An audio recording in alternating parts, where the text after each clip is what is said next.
Hay una serie de datos que también chocan bastante, ¿no?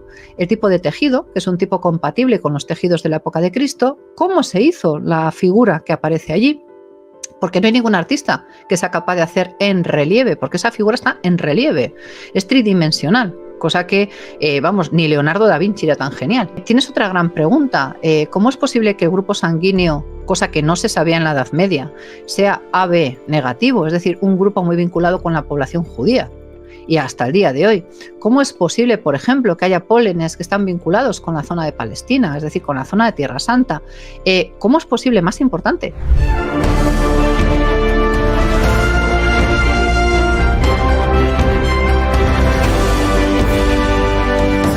La conoce todo el mundo en mayor o menor medida, ¿no? Aunque no tenga los detalles. Pero, ¿qué nos cuentas de esto, Margarita? Esta reliquia tiene mucho recorrido, ha sido objeto también de muchas novelas, de investigación, y tiene un camino absolutamente maravilloso y legendario. Porque claro, lo que estamos viendo aquí pues es una tela que mide un poquito más de 4 metros y 113 de ancho, y que representa, aparte de unas manchas de haber tenido unas quemazones que se pueden ver claramente, unas manchas que a simple vista pues parece el negativo de un ser humano.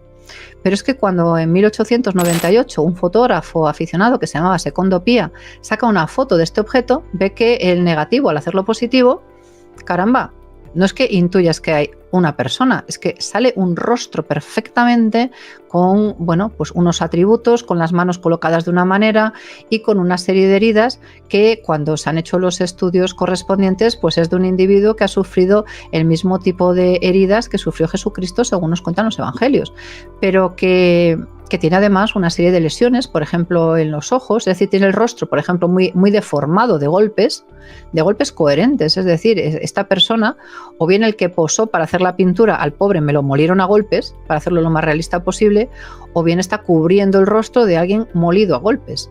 Tiene la nariz rota, se puede ver allí, tiene un ojo completamente reventado, el pómulo, tiene cuajarones de sangre en distintas zonas, en la zona de las muñecas, y esto es muy interesante, Pedro, porque si nosotros nos vamos ahora mismo a cualquier iglesia y vemos cualquier crucifijo, o tenemos un crucifijo en casa, donde siempre se ponía el clavo dichoso, es en el centro de la palma.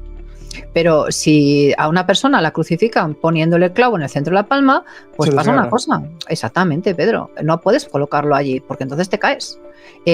¿Dónde se colocaban los clavos? Pues evidentemente en la muñeca. ¿Por qué? Porque los propios huesos de la muñeca hacen tope. Imagínate el dolor. Y claro, ¿dónde tiene aquí este individuo que aparece en el positivo de la síndrome de Turín, de la sábana santa de Turín, la huella de una herida? Pues no la tiene en la palma, la tiene en la muñeca. Pero es que además pasa una cosa muy curiosa, que eso lo saben bien los médicos. Cuando te clavan aquí, te pueden pillar el nervio que afecta al dedo pulgar, que queda más o menos en esta posición y ya no puedes moverlo. Es decir, te acabas de cargar el nervio del pulgar. Bueno, pues el individuo de la sábana santa tiene el nervio del pulgar afectado por la herida de la muñeca. Por lo tanto, esto es un detalle anatómico muy preciso.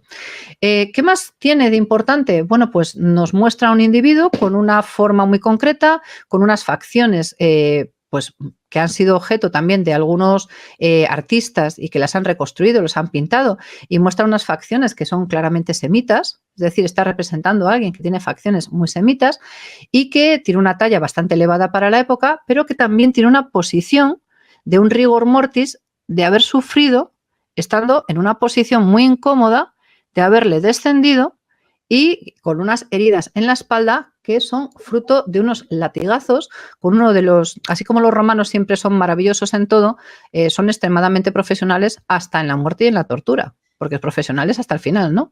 Ellos tenían un tipo de látigos que terminaban pues en unos remates metálicos o terminaban en huesos. Cuando esos látigos en manos expertas golpeaban la carne, no te dejaban una tira, como puede ser un latigazo tradicional, es que te llevaban físicamente un fragmento de tu carne de cada uno de los impactos. Los golpes de ese tipo de látigos son los que se ven en el cuerpo del individuo de la sábana santa. Pero claro, cuando se hicieron allá por el siglo XX, se hicieron pruebas, se intentó demostrar si era auténtica o no, porque ¿qué sabemos antes de las pruebas del siglo XX y antes de esta imagen de 1898? Pues la verdad es que sabemos muy poco. Sabemos muy poco. Sabemos que aparecen algunas referencias muy vinculadas con la Orden del Temple, curiosamente. La Orden del Temple es la última orden que abandona Tierra Santa, ¿no? Muy poquito antes de su disolución, además.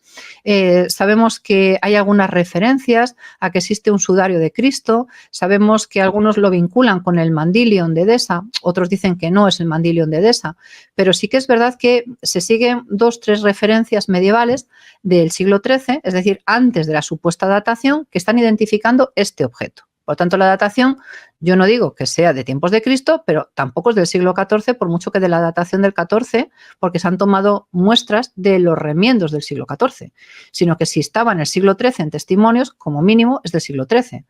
A partir de ahí, pues lo que tenemos es ese individuo que puedes creértelo o no, que esa tela fue pasando de manos en manos, acabó en la casa de Saboya, previo paso por un caballero que se llamaba Godofredo de Charny, y la familia Charny dio a uno de los altos oficiales del Temple que fueron quemados vivos en la Ile-de-France en el momento en que el último gran maestre, que es Jacques de Molay, fue pues prendido fuego delante del impío rey de Francia, pues por motivos económicos, porque lo que quería era la pasta de los templarios. Además, fíjate que en el propio bautizo de este rey estuvo presente el maestre del Temple, es decir, el rey de Francia era un perfecto cabrito, porque estaba matando a una persona que le era muy cercana en afectos, que era inocente, le sometió a torturas impresionantes. Hay muchos estudios sobre esto. Hay mucha literatura también sobre la Orden del Temple, muchos temas muy esotéricos, ¿no? Y bueno, la historia del Temple es maravillosa, no necesita adornos porque realmente es espectacular, pero sí que es verdad que entre sus últimos poseedores de la Sábana Santa, antes de acabar en manos de la familia Saboya, que fueron los luego reyes de Italia y propietarios de la Sábana Santa, pues sí que es verdad que estaba la dinastía Charny y los Charny eran pues altos miembros dentro de la Orden del Temple. A partir de ahí, ¿el sudario estuvo en posesión del Temple? Puede que sí, puede que no. ¿Tenemos certeza que es el famoso rostro que adoraban los templarios en algunas de sus ceremonias? Puede que sí, puede que no. Estamos 50-50, no lo sabemos. Pero sí que es cierto que a partir de la entrada de los Saboya, en la posesión del objeto, continúa y bueno, pues está expuesto en Turín, ha sido objeto de algunos estudios y se enviaron restos de una parte de los tejidos que se vincula con la parte de los remates que se hicieron después de un incendio que hubo en el siglo XIV. Se encomendó a unas monjitas que cosieran y remendaran el sudario. Claro, si las monjas lo remiendan en el siglo XIV, y yo saco el resto del siglo XIV a analizar, los laboratorios que son súper profesionales y encima se mandó a 3, ni más ni menos, pues te dieron el resultado normal. Pues siglo XIII-XIV, siglo XIII-XIV, siglo XIII-XIV. Lo interesante sería que la Santa Sede diera permiso para coger una fibra de la zona donde está físicamente la imagen del hombre, de la Sábana Santa. Porque si lo cogemos de la zona donde están las manchas, por ejemplo, de las manos, o no te voy a decir del rostro, pero por ejemplo del hombro, de alguna parte del cuerpo, de las piernas, pues probablemente podamos tener una datación. ¿Que nos da el siglo XIV? Fenomenal. ¿Que nos da el siglo I? Fenomenal. Pero hay una serie de datos que también chocan bastante, ¿no? El tipo de tejido, que es un tipo compatible con los tejidos de la época de Cristo, cómo se hizo la figura que aparece allí, porque no hay ningún artista que sea capaz de hacer en relieve, porque esa figura está en relieve, es tridimensional, cosa que, ni Leonardo da Vinci era tan genial, y para mí es nivel apóstol en este momento, ¿no? Entre los artistas. Tienes otra gran pregunta, ¿cómo es posible que el grupo sanguíneo, cosa que no se sabía en la Edad Media, sea AB negativo, es decir, un grupo muy vinculado con la población judía? Y hasta el día de hoy, ¿cómo es posible, por ejemplo, que haya pólenes que están vinculados con la zona de Palestina, es decir, con la zona de Tierra Santa? ¿Cómo es posible, más importante, que tú coges los parámetros anatómicos del pañolón de Oviedo, los superpones a los del hombre de la Sábana Santa y coinciden? Porque tú estás hablando de unos falsificadores impresionantes. Es decir, hay muchas interrogantes, hay muchas preguntas y yo creo que hay mucha curiosidad y muchas ganas de saber. Porque creo que es el momento de en que a las reliquias se les hagan las pruebas del siglo XXI. Y los hombres de esta época, que realmente yo creo que tenemos muchas ganas de tener o bien algo en lo que creer o bien algo en lo que seguir o resolver las dudas, porque somos muy curiosos, los hombres y mujeres del siglo XXI, pues no quedarnos con las ganas, Pedro, sino decir, pues mira, se ha dado permiso, ha salido este resultado, pues habrá que buscar o habrá que no buscar o caramba, puede ser del siglo I, ¿no? Y todas esas preguntas todavía están esperando una respuesta. Así que muchos interrogantes Respuestas no todo del todo precisas en algunos casos y evidencias que yo creo que están reclamando a gritos un estudio, que hay una Totalmente. asociación que se dedica a la sindonología, que está haciendo grandes trabajos, pero que yo creo que en este caso Roma debe dar ese permiso de análisis, ¿no? Para Ujú. saber si es sí, pues no.